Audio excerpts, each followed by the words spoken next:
생명공학과 주로 취업 분야. 사실 생명과가 취업 분야가 제 생각엔 굉장히 좁은 것 같은데, 사실 그 두 개밖에 없는 것 같고요. 사실 특별히 다른 데 갈 만한 곳이 없어요. 그래서 영업사원 아니면 그 정도 말고는, 아니면 편입해서 보통 약대를 많이 가거나. 네, 안녕하세요. 화학공학 취업 이야기 케미스트리입니다. 오늘은 여러분들께서 굉장히 궁금해하셨던 생명공학과를 졸업하고 LG화학 생명과학사업부에서 일을 하고 있는 생공돌이 분을 모셨습니다. 생공돌이님, 간단히 자기소개 부탁드립니다. 안녕하세요. 네, LG 생명과학 사업본부에서 일을 하고 있는 생콩돌이라고 합니다. 그러면은 생명공학과 나오셨잖아요. 생명공학과에서 배운 지식 중 실제 업무에서 활용되는 것들이 있는지, 있다면 구체적인 예시, 없으면 없다고 하셔도 됩니다. 근데 크게 모든 직무도 마찬가지겠지만 회사에서 다시 처음부터 배우는 느낌이 강하거든요. 제로 베이스. 네, 사실 근데도 조금 도움을 받았던 거는, 이제 학교마다 어떤 그 과목을 배우시는지는 모르겠지만, 보통 이제 저희는 생물 공정공학이라는 과목이 있었는데, 저희 학교에서는 그 노란색 책인데, 바이오 프로세스 엔지니어링이라는 노란색 책을 공부를 했었는데, 거기 나오는데 이제 저희가 이제 사용하는 동물세포 배양을 하는데, 배양기에 대한 어떻게 설계를 해야 되는지 조금 이제 공학적인 내용이 많이 담겨져 있는데, 그게 이제 건설 업무를 진행할 때, 제가 신규라인 건설 업무를 진행할 때 어떻게 파라미터를 선정해야 되는지에 대한 내용들이 거기 담겨져 있어서, 그런 걸 생각을 하고 업무를 배울 때 있어서 조금 더 빨리 체득이 되는 것 같고요. 생산팀 업무 말고 QC나 이런 직무로 가봤을 때는 혹시나 분석기기에 대한 HPLC나 LC나 이런 분석기기에 대한 과목이 있다면 그런 거 듣는 거 추천드리고요. 미생물이나 미생물 공학이나 이런 미생물에 대한 내용도 QC에서는 미생물 파트가 따로 있기 때문에 오염을 굉장히, 저희 이제 바이오 약품에서는 굉장히 중요시하기 때문에, 오염 방지를 굉장히 중요시하기 때문에, 그럼 미생물 과목도 알아두면 좋을 것 같은데, 크게 영향을 끼치거나 그런 건 아닌 것 같습니다.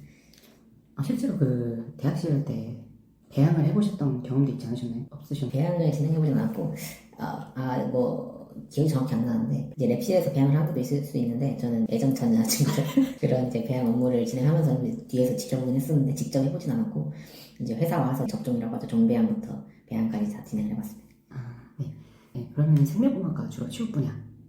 사실 생명과가 취업 분야가 제 생각엔 굉장히 좁은 것 같은데, 사실 제약회사나 바이오 약품회사 사실 그 두 개밖에 없는 것 같고요.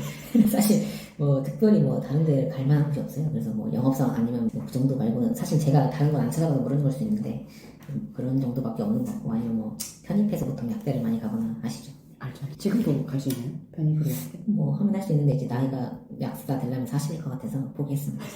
이제 궁금한 게, 이제 PT가 사라지고 수능으로만 약대 가잖아요. 근데 편입으로도 지금 갈 수 있는 거예요? 잘 정확히 안 찾아봐서 모르겠는데, 한두 명 정도는 뽑는 것 같더라고요. 어느 정도 조금 뽑는 것 같아서, 그거는 약간 거의 바늘구멍이라 네, 학교 알겠습니다. 다닐 때 하시는 게 나을 것 같습니다. 그리고 실제로 승공돌이님은 SK, 삼성, LG 세 개 다 붙었잖아요. 근데 LG를 선택하셨잖아요. 그래서 맨날 저한테 인생 최대의 실수라고 하시는데, 그거에 대해서 후회는 하시는지. 근데 사실 SK, LG는 최종 합격을 다 했지만, 삼성은 면접이 가장 늦게 나와가지고, LG에서 이제 생활을 하고 있을 때 나온 거라서, 면접을 갔으면 뭔가 자존심일 수도 좀 붙었어. 그때는 한참 많이 뽑던 때여가지고 붙었을 것 같긴 한데, 항상 후회를 하고 있는데, 되돌릴 수 없으니까 LG도 좋습니다. 그런데 이제 삼성이 워낙 잘 나가니까 요즘, 그래서 후회는 하지만, 그래도 예, 열심히 다녀야죠. 멋있으신 것 같습니다. 그때 저랑 같이 추진하고 있을 때 저를 버리고 LG로 가셨잖아요. 그래서 제가 정말 통수가 얼어했는데 이렇게 입장제가 바뀔 줄 몰랐습니다. 참, 사람 인생 모르는 것 같습니다. 그러면 이제 취업에 성공하셨을 때 당시 정량적 스펙, 학점, 어학 점수, 자격증 등. 제가 사실 취준을 이렇게 오래 한 편은 아니어가지고, 그 정량적 스펙이 엄청 좋은 건 아닌데, 학점은 아까 말씀드렸다시피 4.5점 만점에 4점 정도 되고, 어학 점수는 토익이 한 900점이었고, 그 다음에 오픽은 IH 정도, 자격증은 딱히 없었습니다. 요즘은 토익보다 스피킹 좀 많이 보잖아요. 그렇죠. 토익은 좀 괜히 따셨다는 생각이 있으신가요? 아니면 그래도 잘 땄다는 생각이 있으신지? 있으면 좋긴 한데, 급하시다고 하면은 스피킹을 우선적으로 하는 걸 추천드립니다. 그러면 취업 준비시에 가장 도움이 되었던 것은? 아까 말씀하신 IPP인가요? 그렇죠. 약간 경험.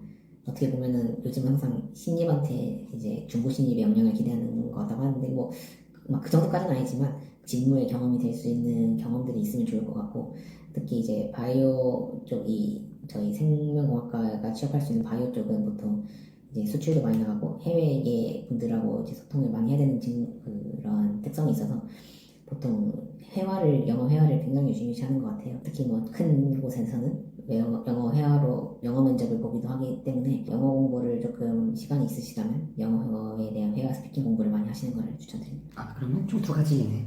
현장 경험이랑 영어 회화 공부. 예, 맞습니다. 그러면은 면접 당시 면접을 여러 개 보셨고 실제로 여러 개 합격을 하셨었잖아요.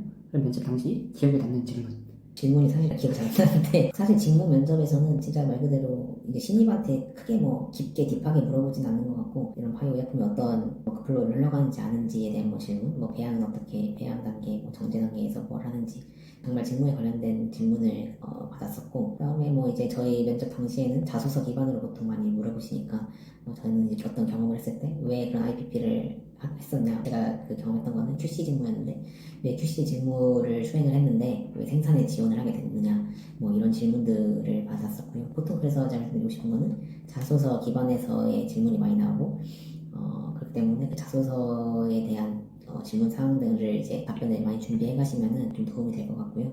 그 다음에는 뭐 보통적인 질문을 하시기 때문에 뭐 아예 돌발 질문 같은 경우는 제가 예상하기 어렵고 그런 것들은 이제 뭐 준비를 많이 해 가시면은 조금 그래도 자신감이 생기기 때문에 그런 자신감을 바탕으로 답변 잘 하시면 될 것 같습니다. 그리고 이제 생명공학과는 대학원을 정말 많이 가잖아요. 그렇죠. 주변에 대학원을 진학한 사람이 있는지 그리고 뭐 도피성으로 소위 말해서 취업준비생 공백기나 면접에서 떨어져 대학원 진학을 고민하는 친구들이 되게 많은데 그거에 대해서 어떻게 생각하시는지. 생명공학과에서 보통 이제 대학원 가는 거는 이제 저 졸업하기 한 몇 년 전만 해도 취업이 굉장히 어려웠어요 사실. 그때는 이제 막 바이오가 막 생겨나기 이제 좀 삼성 바이오가 그때 막 시작한 때였기 때문에 그때 뭐 분식회계다 뭐다 망할 수도 있다 뭐 어쩐다 이런 안 좋은 흉흉한 소식들이 많이 들렸던 때여서 사실 저도 만약에 졸업할 때 취업이 안 되면 대학원을 가야 되나 이런 생각을 했었는데 그래도 현재는 나라에서 아무래도 조금 바이오 쪽을 신성장 동력으로 많이 이제 보고 있기 때문에 그래도 예전보다는 많이 뽑는데 제가 취업할 때보다는 또 조금 뽑는 것 같아요. 아무래도 경제가 어렵다 보니까 그래서 비성으로 대학원을 가신 분들이 오히려 저 때는 취업을 더 잘 못하게 됐거든요. 저 때는 이제 워낙 많이 뽑았으니까 다 그래도 뭐 잘 취업들을 하셨는데 대학원 가신 분들은 몇 년을 더 하다 보니까 그 사이클 동안에 시황이 바뀌고 이러면은 오히려 이제 그리고 대학원생분들은 어떤 한 분야에 대한 그 연구를 하기 때문에 학사로 취업하는 것보다 훨씬 취업 문이 좀 좁은 것 같아요. 그래서 보통 대기업보다는 좀 더 중견이나 중소로 가서 거기서부터 스타트업이나 이런 데서 하시는 분들이 좀 있는 것 같아서 그런 건 좀 잘 생각해서 진학을 하시는 게 좋을 것 같습니다.